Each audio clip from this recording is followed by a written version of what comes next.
recon is in the air.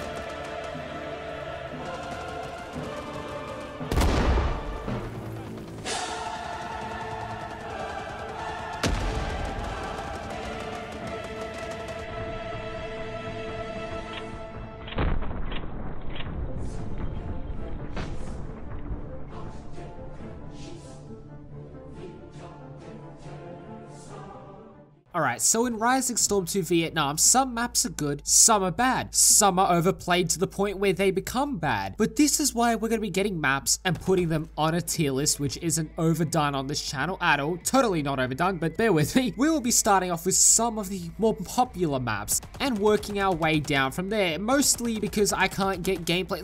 Like Highway 14. I haven't seen that map voted for like months. Ever since we had the campaign down here, which is like back in like June or something. And that got voted to attack on. So yeah, I'm not too keen on playing on Highway 14 again, but it's just to get the more popular maps that we're all familiar with and that are more easily able to be played on. But I also want to say thank you to the people over at Forest Wars for getting me some of the gameplay that you're going to see in today's video, because sometimes I just need help with getting gameplay, to be absolutely honest, because I can't be on RS2 24/7. And unless I pay Rice from Rice Farming Zone, like, you know, rig the voting. I mean, I reckon enough Zinger boxes, I reckon he'd do it. Like, for like fucking a month of Zinger boxes a week. Like, I have Zinger box every week. I mean, I'm sure that he'd do it. I don't know, but I'm just joking. But we're gonna start off with one of the most popular maps, and that is Firebase Georgina. You really thought I was going to do normal Firebase? I don't even know what that map is, but Firebase Georgina, right? So it is a very, very popular map, and I personally love playing on this map, despite it being overplayed. Now, what is so good about this map? Well, for starters, it has a variety of environments that, you know, being open rice fields that favor long-range fights. You have close quarters jungle areas, which favor shotguns and submachine guns. You have nice wide open flanks that are good to, well, you know, flank around and get behind your enemy and place tunnels. Also good if you want to get the Hi-Ho achievement. You also have a cool, you know, little Easter eggs, or not Easter eggs, but little things scattered around the map, such as, you know, hidden tunnels. You know, weapons such as the M1 Garand, which, mind you, this is my M1 Garand on Firebase. If you're playing on Firebase with me, this is my gun. I claimed it. Okay, it's got my name on it. I brought it from home. It's mine. No one else is allowed to use it. Otherwise, I will team kill. I'm joking. I'm not going to actually do that. But,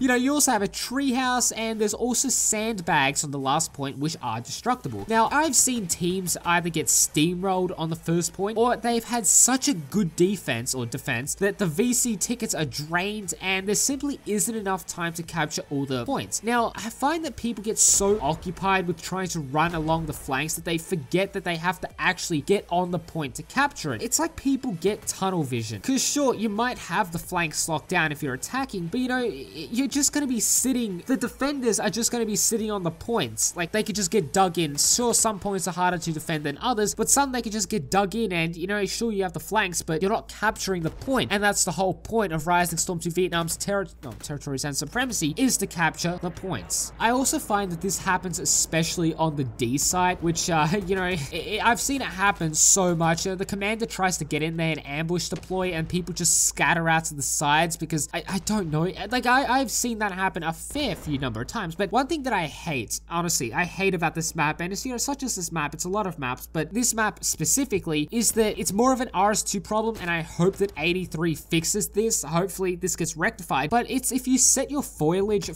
whatever, to low, the grass becomes useless. And look, it took me way too long to realize that I was being spotted 100 meters away whilst being completely concealed by grass and wondering why I was getting shot from 100 meters away. And another thing is, someone could just sit on the watchtower on the last point and the rice field doesn't actually render, and a competent sniper can just keep on hitting people from like 300 meters away. Now, obviously, I'm not saying that this is like some, oh, game-breaking, unbalanced thing. It's just something to point out because I can't hit shit from 300 meters away. If you're using the XM21 suppressed and you're able to actually kill people, you know what? I'll consider you a fucking prime marksman, hands down. However, the VC do get a treehouse to counter-snipe them, which is good. You can set up a Dushka, have snipers sit up here, and you can actually hit the Americans that have either retreated or are on the last plus points. Overall, this map is fun. It's a RS2 favorite, and honestly, I would put it in S tier. I thoroughly enjoy this map. It's fun to play on. When I log in, I see Firebase, like, yay, it's good to play on. Okay, now we have Long Tan, and this is a good map if you have a bright monitor. If you have a dark screen, then you will hate this map with a passion, but I like this map because, one, the historical significance is fantastic if you're an Australian or New Zealander, right? And the second thing is that it's not too long of a map. Like, it's a smallish map compared to others, and I just love the atmosphere of running around in the rain in the dead of night. I wouldn't say this map is really biased towards one team because A site, it's pretty large and there is plenty of cover to defend, attack. You have massive wide open flanks. You can even go behind the objective if you like and sort of loop around. But C site is probably the hardest for the VC to capture and the easiest for the Anzacs to defend, which is why I always prioritize stacking this site opposed to B, which can be harder to defend. But you know, if the Anzacs lose C site,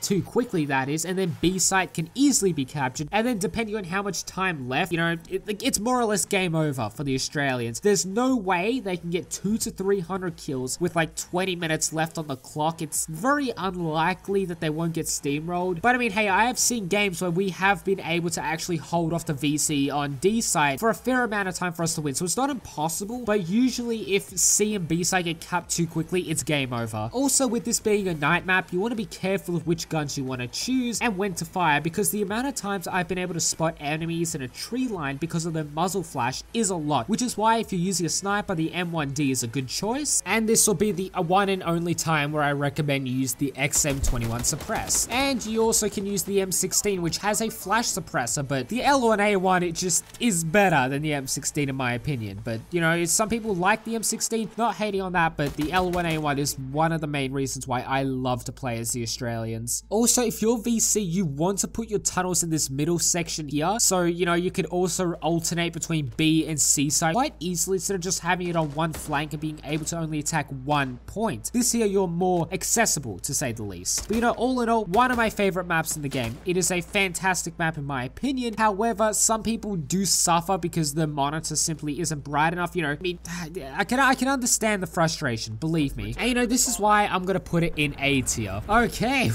now moving on to Hue City, or Ware City, or Hue City, depending on the stages of where you are in learning its name.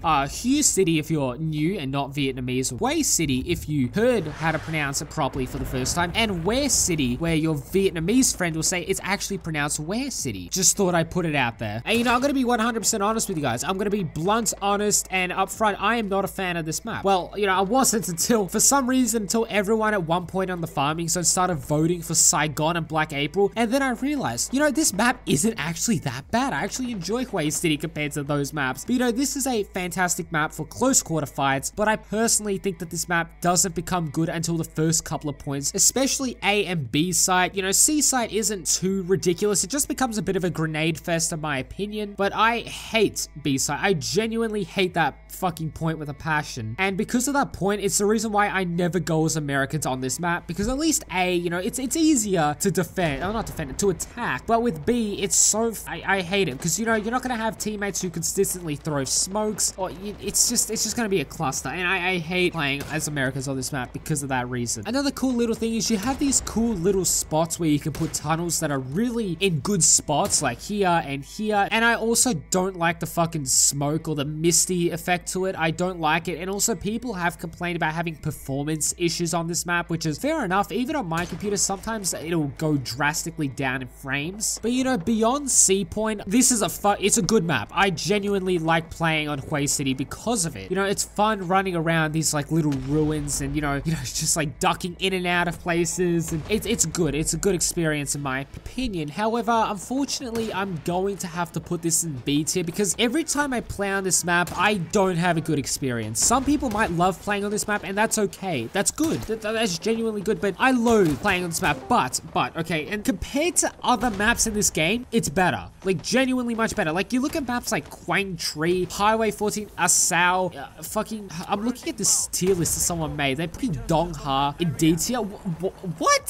Sorry, I just spilled beer all over my keyboard again, but I'm gonna put it in B tier. I think that's generous in my opinion. But the last map in today's video video. And mind you, this is going to be a multi-part series. I didn't say that at the start, so I'm going to be doing like every other map. But last map in today's video is Coochie. Now, I'm going to be absolutely honest with you guys. Once again, I don't like this map, but that doesn't mean that it is a bad map. I always try to avoid voting for it, but you know, like I said, doesn't mean it's a bad map. I'd say it's a decent map, but I just don't like it. I never gelled with this map. You know that feeling you get where you just can't get into it? I can't get into this map. And you know, it's probably for a couple of reasons, right? And the first being that whoever thought it was a good idea to allow the VC to be able to get into the police station on A once it's capped is a moron. I'm joking. I'm genuinely joking, but that's such an idiotic thing in my opinion, because I have been camped. I've seen commanders be spawn camped by Harry 420 with his Matic that just sits in the police station. Not hating on him, but because I mean,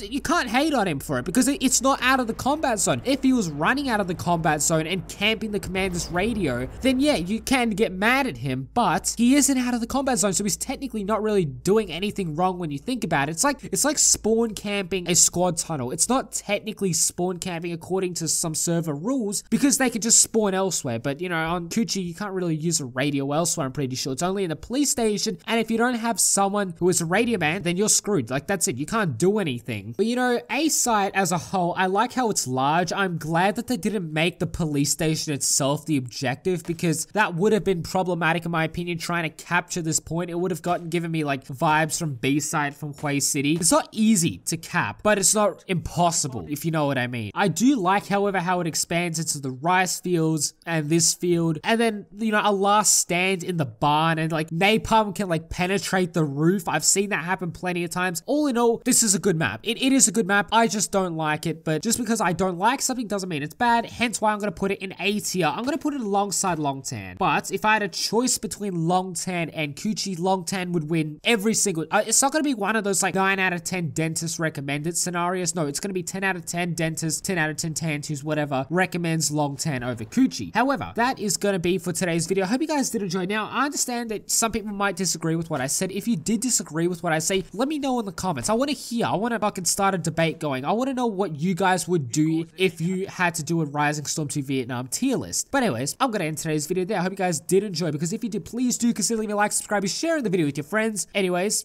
I will catch you guys in the next video. Peace.